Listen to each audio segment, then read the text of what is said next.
po sa ating lahat. And syempre kay ma'am, happy first anniversary po sa inyo ng ating center. And alam ko ma'am na alam nyo na kung kanino galing yung surprise ito. And itong surprise din po na ito ma'am, meron din po silang ipinadalang message na babasahin ko na lang po para sa inyo. Okay?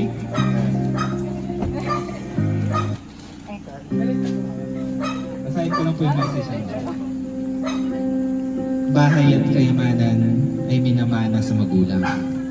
Ngunit ang mabait na asawa ay galing sa Panginoon. The best ang galing sa Diyos, and huwag kang mapagod na maghintay, at habang ikaw ay naghihintay, lagi mong ipanalangin ang taong mahal mo na nais mong makasama habang buhay kung ipagkakaloob ng Diyos. I know you are worth waiting for. Salamat sa Diyos, Lee. I love you and see you soon in God's will. Once again, happy first anniversary from Mr. Aris Aguilar. Ayan, palakpakan naman po natin si ma'am. Ayan ma'am, happy first anniversary po sa inyo. Dito lang po tayo ma'am. Hingin lang din po namin ma'am yung message niyo para sa ating swender. Para kay Mr. Aris Aguilar. Salamat sa Diyos sa pagmamahal. Natin ka naman palagi dyan. See you soon, God willing. Alright, palakpakan naman po natin once again si Ma'am Joanne Mondero.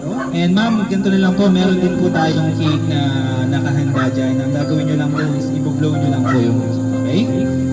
Wait lang po natin yung cake na lumabas. Nasaan na po? Alright, dito lang po. Ma'am, dito po tayo.